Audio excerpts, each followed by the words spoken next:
नमस्कार दोस्तों, आज मैं आप लोगों के सामने अधिक मास अर्थात पुरुषोत्तम मास के अध्याय 28 को प्रस्तुत करने जा रही हूँ।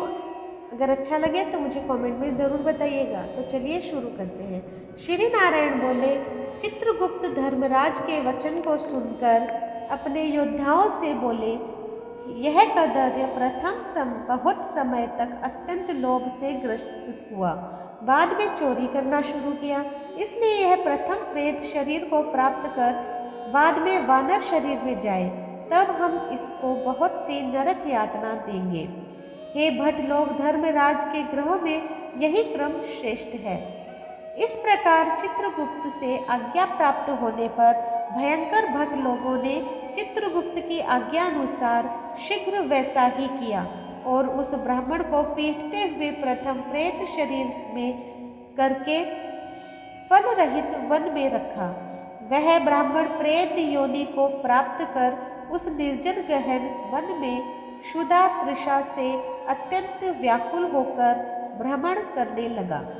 प्रेत योनि में होने वाले दुख को भोग कर बाद में फलों के चोरी करने से होने वाली वानर योनि को गया।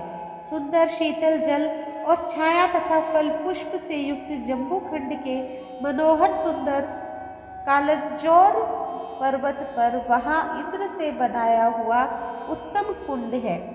मानसरोवर के समान पवित्र सत्पुरुषों से सेवित, पापों का नाश करने वाला मनु देवताओं को भी दुर्लभ मृग तीर्थ नाम से प्रसिद्ध था, जिसमें श्राद्ध करने से पितर लोग सदगति को चले जाते हैं। वहां पर देवता लोग दैत्यों के भय से मृग होकर निरंतर निर्भय स्नान करने लगे, इसलिए विद्वान लोग उस कुंड को मृग तीर्थ कहते हैं। मनुष्य शरीर को प्राप्त कर यह ब्राह्मण वहां पर फलों के चोरी करने के पाप से प्रथम वानर शरीर को प्राप्त हुआ।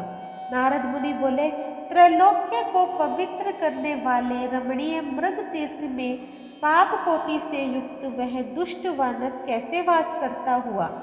हे नाथ, हे तपोधन, मेरे मन के संदेह को काटो, क्योंकि आपके समाज गुरुजनों का अपने शिष्य के विषय में कभी भी गोप्य नहीं होता है। सूत जी बोले, हे विप्र लोग, इस प्रकार नारद मुनि ने प्रेरित होने पर अत्यंत प्रसन्न तपोनिधि नारायण भगवान नारद मुनि का सत्कार करते हुए बोले। श्री नारायण बोले, कोई चित्रकुंडल नाम का महान वैश्य था। पतिव्रत धर्म में परायणा तारका नाम की उस वैश्य की स्त्री थी। उन दोनों ने भक्ति से पवित्र श्री पुरुषोत्तम मास का व्रत किया। जब श्री पुरुषोत्तम मास का व्रत करते उन दोनों का श्री पुरुषोत्तम मास बीत गया, अंतिम वाले दिन के आने पर स्त्री के साथ हर्ष से युक्त श्रद्धापूर्वक चित्र कुंडल के उद्यापन किया।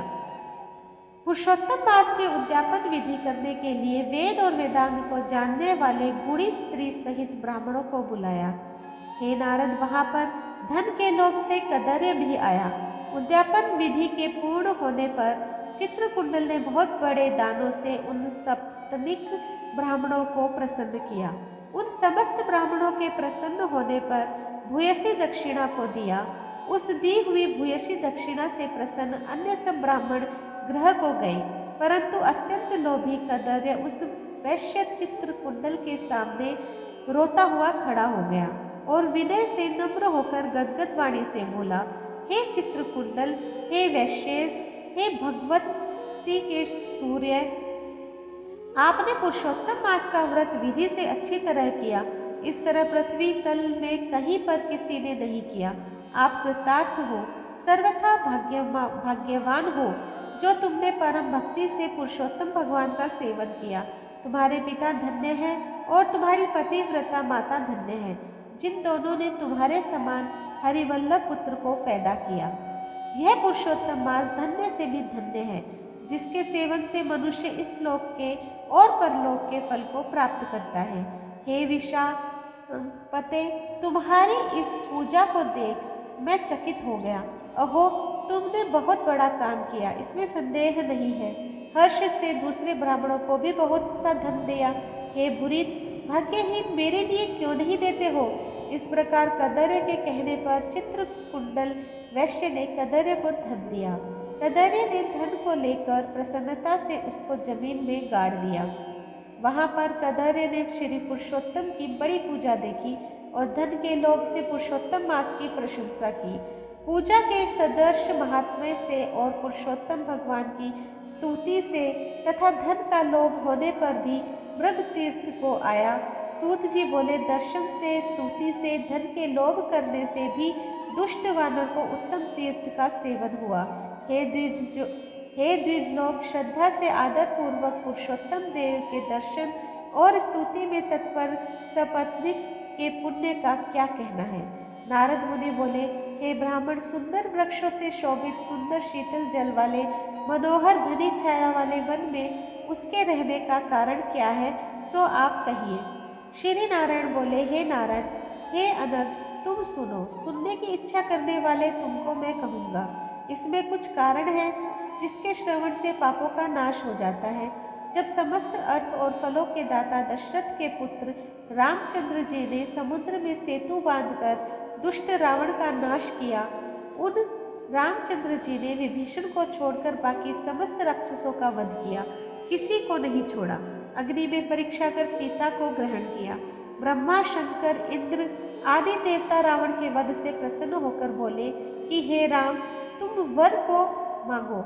ऐसा कहने पर भक्तों को अभय करने वाले रामचंद्र बोले, हे देवता लोग, यदि इस समय वरदान देना है तो सुनो। यहाँ पर राक्षसों से सूर वानर मारे गए हैं।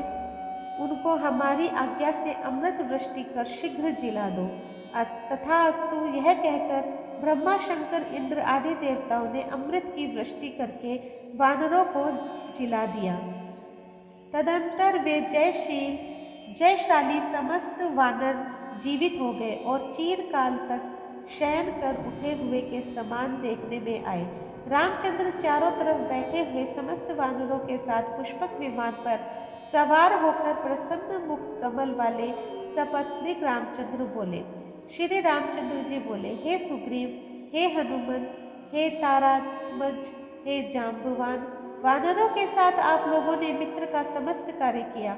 आप लोग उन वानरों को आज्ञा दो जिसमें यहाँ से आप लोगों की आज्ञा पाकर वानर अपनी अपनी इच्छा अनुसार जंगलों में जाए। हमारे ये दीर्घजीवी वानर जहाँ जहाँ वास करें वहाँ के वृक्ष पुष्प फलों से युक्त हो जाए। नदी मीठे जल वाली हो, शीतल जल वाले सुंदर तालाब हो, इनको कोई भी मना नहीं करे। हमारी आशा से समस्त वानर जाए। इसलिए रामचंद्र के प्रभाव से जहाँ वानर जाति के लोग वास करते हैं वहाँ वन में मीठे जल वाली नदी और सुंदर तालाब होते हैं। पुष्प पत्र से युक्त सुंदर फल वाले बहुत से वृक्ष हैं, परंतु अदृष्ट से होने वाले पूर्व जन्म के सुख दुख जहाँ जहाँ प्राणी निवास करता है वहाँ वहाँ अवश्य जाते हैं, क्योंकि बिना भोगे कर्म का नाश नहीं है, ऐसी वेद की आज्ञा है।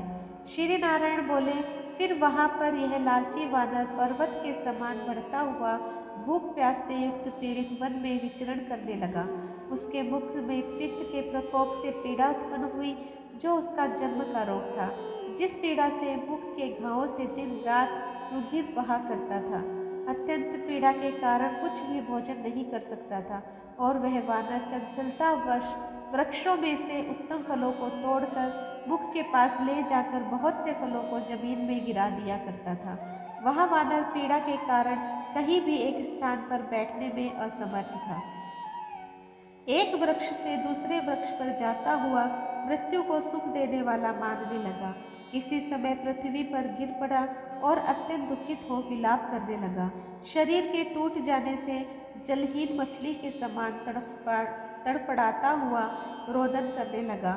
शिथिल शरीर वाला गलित मुख वाला वह वानर भूख प्यास से पीड़ित हो गया। उसके समस्त दांत मुख रोग से पीड़ित होकर गिर गए।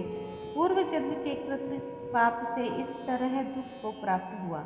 इस प्रकार नित्य प्रति निराहार रहते हुए वानर को देव योग से श्री पुरुषोत्तम मास आया।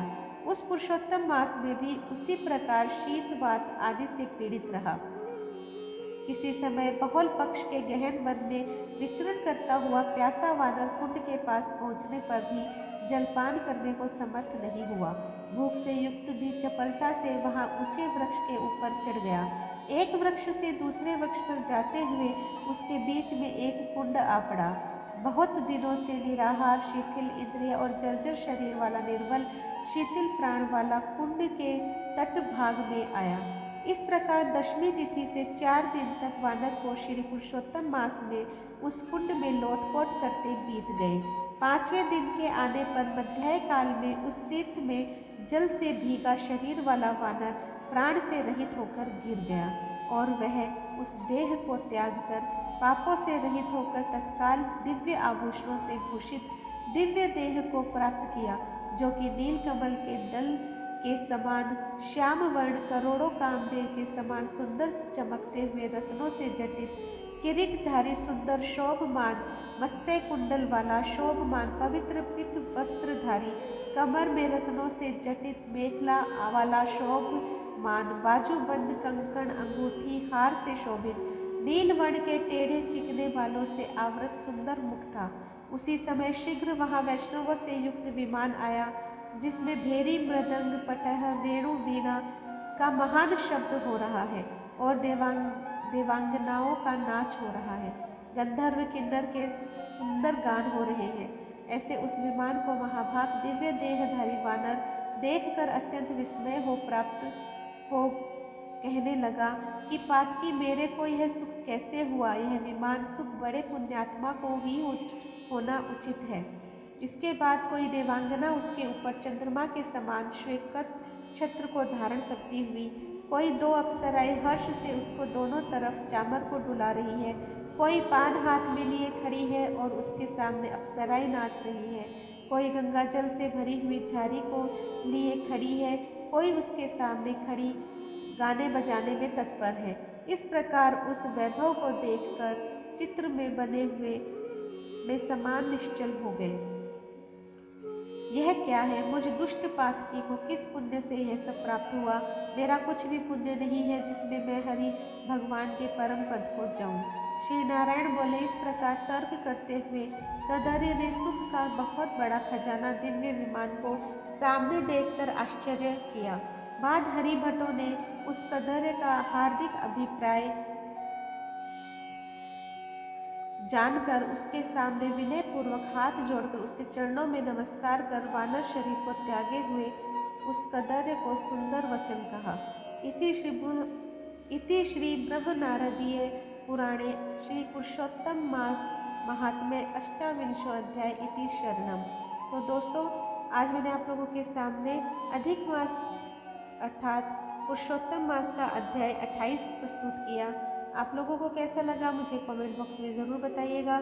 जो लोग मेरे चैनल पर नए हैं प्लीज़ सब्सक्राइब कर दीजिए, लाइक कीजिए, शेयर कीजिए और अपने दोस्तों और परिवार के साथ शेयर कीजिए और इसी तरह मेरा सहयोग करते रहिए। धन्यवाद।